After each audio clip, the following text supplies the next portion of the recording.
O Jornal Brasil Atual continua com seu giro para saber como estão aí as principais cidades do Brasil em relação às eleições de 2020. Hoje nós vamos a Fortaleza falar com a professora de Teoria Política da Universidade Estadual do Ceará, pesquisadora do Laboratório de Estudos sobre Política, Eleições e Mídia da Universidade Federal do Ceará, Monalisa Torres. Bom dia, Monalisa. Bom dia, é um prazer estar aqui com vocês falando um pouquinho sobre as eleições de Fortaleza. Prazer é nosso. Então, para começar, Monalisa, queria que você falasse a respeito de como está o quadro eleitoral até o momento e quais têm sido os principais temas da campanha na capital cearense. Bom, temos 11 candidaturas aqui, acho que foi uma tendência geral em razão da mudança das regras, sobretudo para as eleições proporcionais. Isso acabou impulsionando um maior número de candidaturas a cargos majoritários, com uma tentativa de puxar votos para as eleições proporcionais. E no que diz respeito à competitividade dos candidatos, temos 3 candidatos que estão disputando aí vagas pelo segundo turno. A possibilidade de ter um segundo turno real, as 2 pesquisas que saíram de intenção de voto, tanto Datafolha quanto Ibope, apontam que essas candidaturas mais competitivas são a do Capitão Wagner do PROS, Luiziane Lins, do PT, que já foi ex-prefeita 2 vezes aqui em Fortaleza, e Dr. Sarto, do PDT, que é o candidato governista.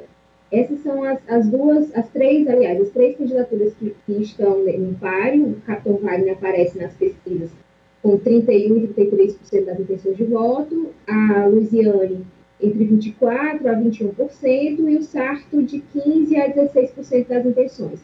Essa semana vai sair outra rodada de pesquisas do Ibope. A gente está esperando aí para ver, dentro dessas questões que estão sendo discutidas e dos próprios desdobramentos dos debates, se vai ter alguma alteração. No que diz respeito aos debates e ao que tem sido muito pautado aqui nas eleições, além das questões locais, porque, enfim, é a eleição municipal, então a questão local, sobretudo de saúde, elas são muito reforçadas e mobilizadas pelos candidatos.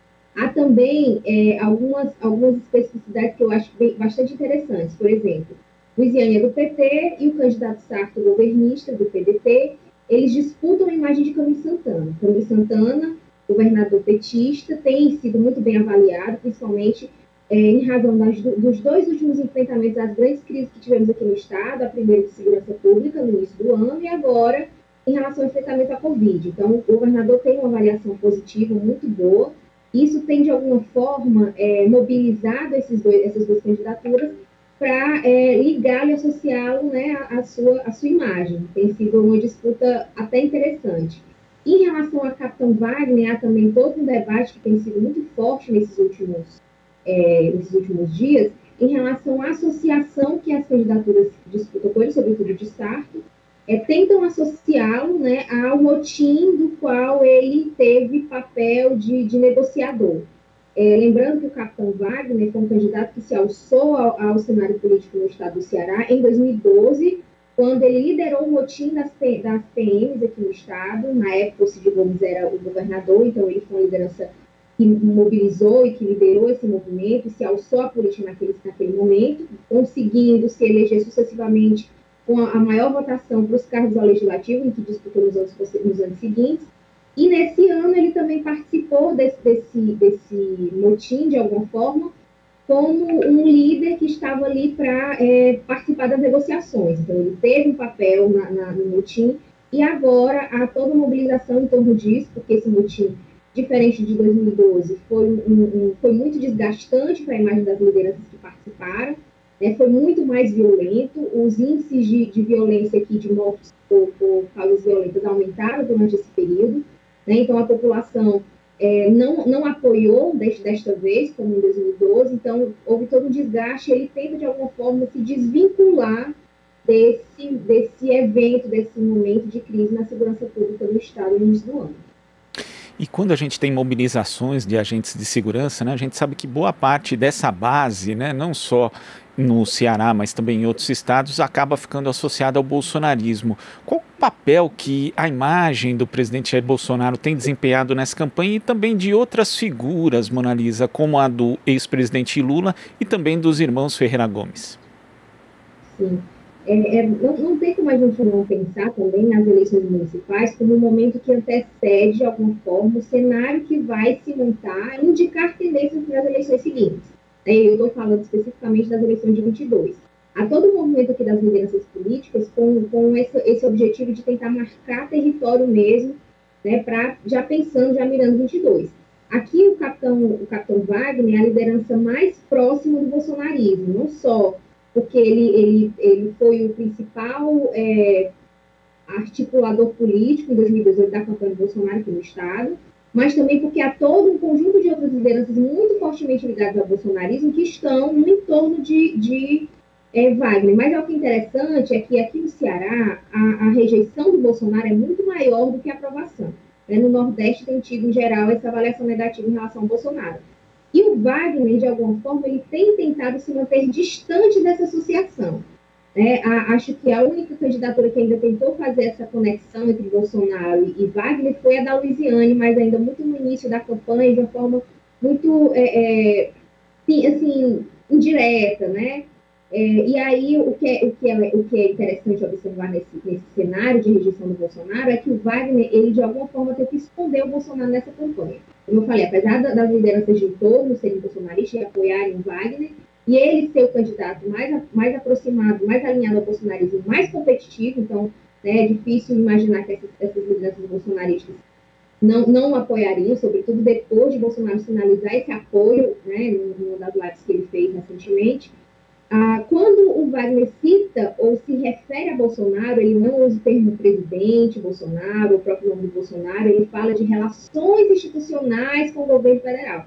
Então, uma tentativa muito clara de esconder o próprio Bolsonaro nas suas campanhas, porque ele sabe que a rejeição de Bolsonaro é muito alta.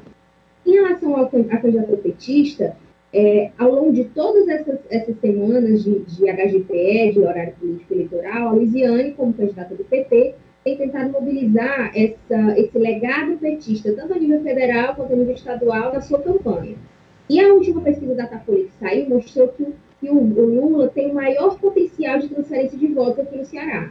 33% das pessoas entrevistadas afirmaram que com certeza votariam em alguém indicado pelo presidente Lula. O que tem gerado, inclusive, uma mobilização, inclusive de Lula, né, que tem aparecido mais agora, mais nesses últimos dias, tem aparecido nas campanhas de Luiziane. Luiziane, esse final de semana, foi a São Paulo para gravar propagandas eleitorais com o presidente Lula, já nessa tentativa de garantir uma ampliação da sua base, uma melhoria nos seus índices. E em relação ao Ciro, é interessante você ter colocado o Ciro, porque apesar do Ciro ter sido o candidato mais votado em Fortaleza no primeiro turno de 2018, né, que em questão de posição de voto, proporcionalmente falando, o Ciro foi mais votado, depois Haddad, depois Bolsonaro. Ele tem pouca influência no voto do fortalezense. Né? Eu achei que eu realmente fiquei surpresa, eu imaginei que ele tivesse um potencial maior de transferência de voto, mas aqui ainda há uma rejeição relativa aos Ferreira Gomes em Fortaleza, sobretudo ao Ciro. O Cid tem uma aprovação um pouco melhor, mas o Ciro ele ainda é mais rejeitado do que aprovado entre os eleitores de Fortaleza. Então, acredito que essa disputa vai ficar ainda um pouco mais intensa, sobretudo nessa mobilização da figura do Lula, quando o Lula aparecer mais nas campanhas de Luiziane, e a própria tentativa de emplacar a imagem de Camilo entre Sarto e Luiziane. Essa disputa ainda vai render muito. Quer dizer, no eventual segundo turno, então, essa associação que você falou do capitão Wagner, né, com Bolsonaro, que ele tenta rejeitar, inclusive, mas que a base dele, inegavelmente, é próxima ao presidente da República, pode acabar prejudicando, ao passo que a associação de Luiziane ou do próprio Sarto com Camilo Santana e também com Lula podem acabar beneficiando numa eventual disputa do segundo turno. Você acha que esse é o cenário que mais ou menos se desenha, então, Mona Lisa? Por hora, os candidatos que estão mais próximos ao segundo turno Capitão Wagner e Luiziane Lins. Luiziane já tem feito esse movimento de mobilização da imagem de Lula e de Camilo também. Mas eu acredito que essas disputas entre candidatos de Bolsonaro e candidatos de Lula serão muito mais fortes no eventual segundo turno. E como é que a pandemia tem afetado a campanha? A gente tem esse ano uma campanha um pouco mais curta, isso tem dificultado para os nomes que são menos conhecidos do eleitorado, ou o uso das redes sociais, de certa forma, tem ajudado a compensar isso? Bom, aqui eu não sei se é um fenômeno que poderia ser pensado para o Brasil inteiro, mas muitas cidades do Nordeste têm vivenciado questões muito semelhantes. Primeiro, a pandemia realmente acaba reduzindo a possibilidade de eventos de rua, né? Isso em função mesmo da própria necessidade de manter distanciamento social, de todas as regras de biossegurança. Mas o que a gente tem visto de fato, sobretudo nos municípios do interior, e eu digo isso com a convicção de que tem acontecido, tem se replicado em outras realidades de outros estados nordestinos, é que a campanha de rua, sobretudo no interior, elas não cessaram, né? Inclusive aqui no Ceará, a Justiça Eleitoral tem realizado um conjunto de orientações, inclusive já chegou a proibir eventos em determinados municípios pela quantidade de aglomeração que tem visto nesses eventos, né? Então, isso tem sido muito preocupante. O governador Camilo Santana, esse final de semana, recuou no plano de retomada da economia, porque tem se visto muitos eventos de aglomeração, não só eventos políticos, mas também eventos festivos, né? E isso tem gerado um aumento no número de casos de Covid. Em relação às candidaturas novas, né, esses novos nomes que têm tentado se apresentar nesse cenário, eles têm tido, de fato, muita dificuldade. Primeiro porque os candidatos incumbentes, que a gente chama, né, que tentam reeleição, aqueles que estavam desgastados politicamente, mas que conseguiram conduzir de forma plausível, ou no mínimo aceitável a pandemia, eles tiveram melhores nos índices de aprovação. Então, isso de alguma forma influenciou na própria intenção do voto em reeleger essas figuras, né? E aí isso tem gerado, inclusive, uma mobilização muito maior nas redes sociais. Se vocês forem pesquisar, tiverem interesse, essa curiosidade, de pesquisar a quantidade e o valor que alguns candidatos têm investido nas redes sociais, Fortaleza apresenta, entre os 10 que mais investem em Facebook e Instagram, Fortaleza apresenta os 3 maiores investidores, né? Que é Sarto, Célio Studart e Capitão Wagner. Esses são os nomes que mais investem em campanhas na internet. Os nomes menos conhecidos também têm investido muito, mas é interessante observar como essas candidaturas têm investido, têm gastado em redes sociais. E aí eu levanto um ponto a mais, né? As eleições, ou pelo menos as regras eleitorais, elas tentam, de alguma forma, garantir isonomia na competição. O que a gente tem visto é que candidaturas com mais recursos, com possibilidade de mais recursos, elas têm investido muito mais em disparos e em divulgação de peças publicitárias nas redes sociais. Então, isso, de alguma forma, tem tornado desigual essa competição. Até porque as redes sociais, né, não são um lugar equânime, né, onde prevalece de fato a igualdade, né? O dinheiro acaba fazendo diferença. A gente viu como é que foi nas eleições de 2018, principalmente em relação ao WhatsApp. Você acredita que as redes sociais também podem ter essa influência grande numa eleição local, como é a eleição municipal em Fortaleza, Mona Lisa? Eu acho que as redes sociais chegaram para ficar. 2018 foi muito simbólico do quanto as redes sociais foram mobilizadas e foram eficazes no sentido de garantir, de alguma forma, competitividade com um candidato que tinha pouco tempo de TV, né? Inclusive, e isso tem sido uma preocupação constante dessas candidaturas, como eu te falei, né? Só para a Prefeitura de Fortaleza, os maiores gastadores, né, estão em Fortaleza: Wagner, Sarto e Célio Studart. Então, há essa preocupação de ocupar o máximo de espaço no que diz respeito a uma campanha, sobretudo num ano eleitoral em que esse tempo de campanha se reduz bastante, né? Mas eu acredito que a depender da realidade, o eleitor ainda sente falta desse contato, desse corpo a corpo, desse olho no olho com o candidato.